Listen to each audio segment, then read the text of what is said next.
ledger technologies within and outside of financial services. For the sake of this panel, I think we're focusing more on payments. So stablecoins, for instance, when properly managed and collateralized, and by properly I mean one-to-one, against a stable, ideally fiat asset, have shown their ability to provide real benefits, especially when it comes to cross-border payments, for instance. The FSB's 4 goals for improvements on, for targets, for improvements on cross-border payments are cost, speed, access, and transparency. And stablecoins have shown their ability to deliver benefits on all 4 of these, especially the transparency bit, to your point earlier. I think cross-border payments are, nobody talks enough about their importance in the global economy. Like 15 to 20% of e-commerce is already global. And that's one use case of just retail payments. Cross-border payments are can be categorized in a wholesale, retail, and remittances. And remittances are often not included under retail. But even remittances alone are a $589 billion global market that has been dominated by mostly traditional financial services providers. And there has been a lot of innovation in the fintech industry as well.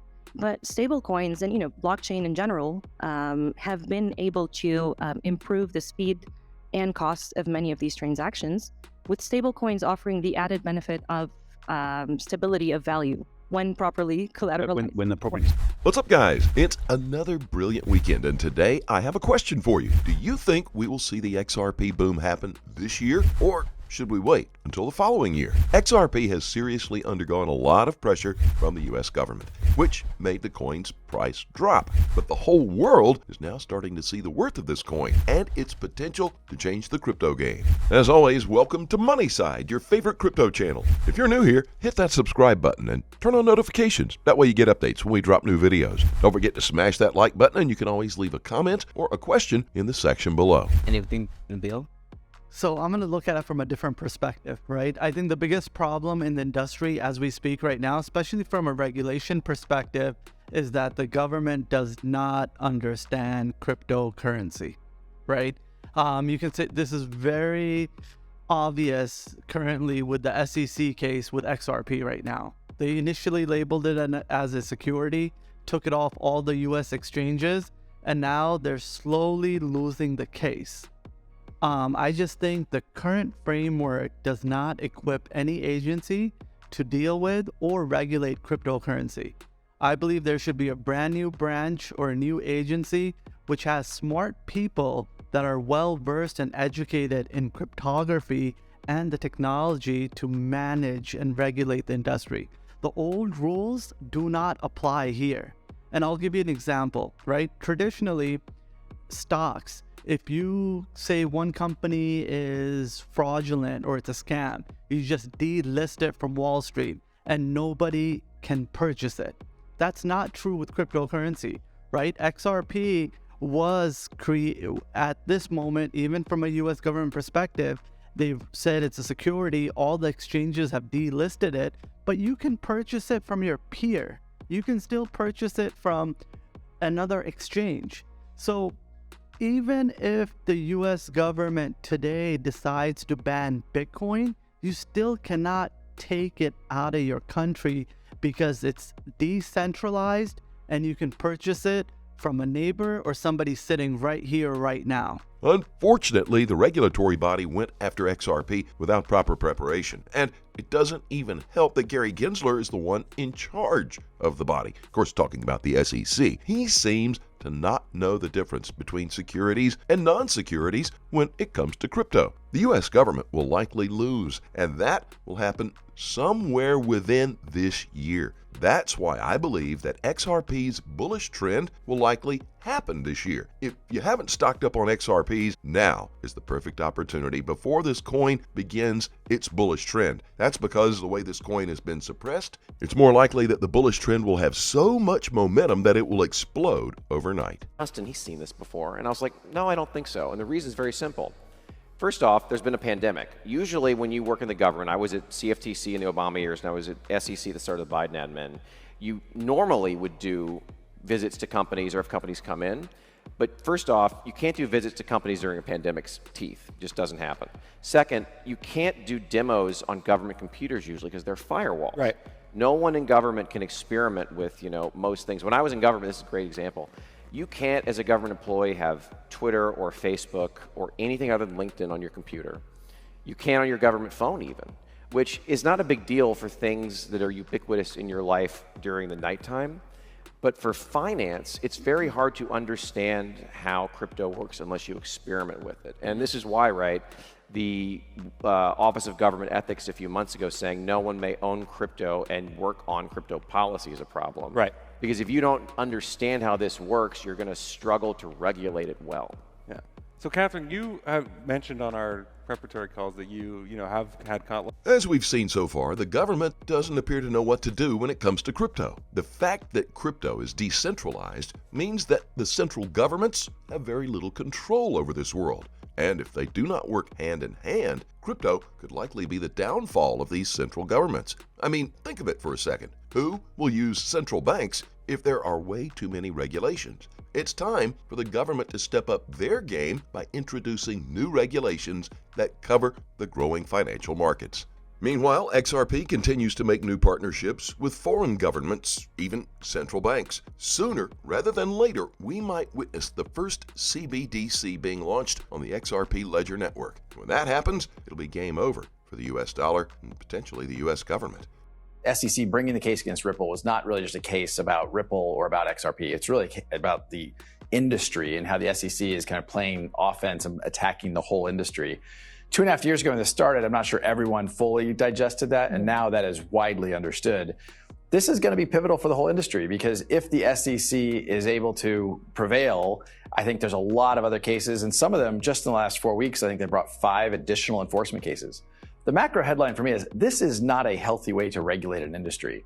Regulation through enforcement, as opposed to where we're seeing in other countries where they're doing the work, right? They're codifying, they're creating a framework that allows an industry to grow while protecting consumers. And I think that's really what the US is lagging. And to some degree why I'm here in Washington is to continue to try to evangelize and educate, here's how these technologies can really benefit consumers, benefit industry.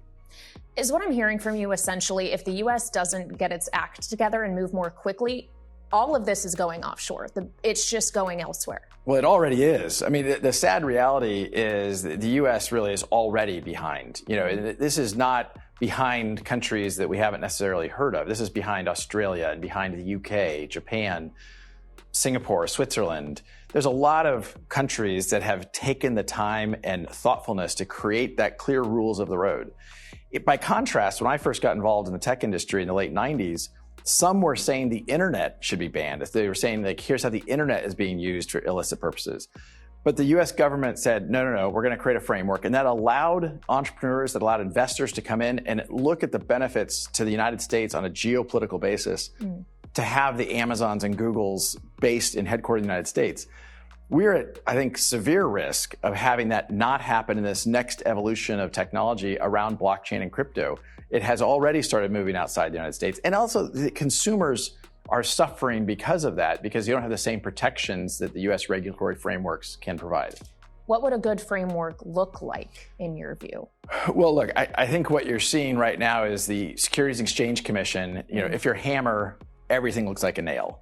And not everything here is a nail. And I think any framework has to start with clear protections for consumers, but then to thoughtfully understand that these aren't always going to be securities. Some of them are used as currencies. That is, having an efficient process to trade, exchange, move those things would be much harder in a world if they were regulated as securities. The truth of the matter is that if the SEC continues to put too much pressure on the crypto market, all crypto companies will move their headquarters to friendlier countries. In more interesting news today, we've got yet another tweet. It comes to us from Mr. Man XRP. Some crypto interact with the traditional financial system. These should be valued and regulated. Crypto was used as an alternative to money. Bitcoin, I think that battle has been won. Tech doesn't make for trusted money. G20 regs are around the corner. Listen in. focusing on the exchanges. The exchanges are key. How some of these activities interact with the traditional financial system. Some should be valid, some should be tolerated, and those are the ones we should regulate. What do you think is impacting the views of central bankers the most right now when it comes to the crypto ecosystem? I mean, how much of it has to do with the FTX incident, for instance? Well, you know, a few years ago, crypto assets and cryptocurrencies were in a way put as an alternative to fiat money. I think that battle has been won. Technology doesn't make for trusted money. The most important aspect is for these activities not to have a systemic impact. I mean, at the end of the day, if this grows dramatically and we have events like FTX, that at some point could have a systemic impact. And that's something that we want certainly to prevent. India, which is hosting the G20, is pushing for greater regulation on cryptocurrencies. What conversations are you expecting at the G20, and where are they in those conversations? I would say the most important body of the G20 that has to do with financial activities is the Financial Stability Board. The Financial Stability Board, where ministers of finance, regulators, central banks get together and they decide, I would say, the main rules of the game, I would say, for the international financial system. I anticipate a strong statement in favor of regulation. It will be up to each country to decide which particular approach they will follow in terms of the alternatives that there are out there. In another update that was shared by Rohitku, SWIFT issues a statement saying that the transaction management platform will allow the use of APIs for exchanging ISO 20022 transactions and value-added services from trusted third parties. And once ISO 20022 is established, APIs will enable banks and fintech companies to connect directly with SWIFT International Payments Network, making its systems compatible with blockchain-based trade platforms. Platform, James, will enable the adoption of ISO 20022 for cross-border payments to be carried out in a smoother and less disruptive way. Based on the concept of transaction management, the platform will maintain full ISO 20022 transaction data that any authorized party in the payment chain can access. This eliminates the problem of intermediaries who breaking the chain by not passing on the complete data. Therefore, members can choose to benefit more quickly from rich data without needing to wait for all the parties in the payment chain to be ISO 20022 enabled. The platform provides coexistence till November 2025, and financial institutions can adopt ISO 20022 at their own pace. We also allow for the use of standardized APIs, both for exchanging transactions with the platform or for value-added services which can be provided by SWIFT or by a trusted third party onto the platform.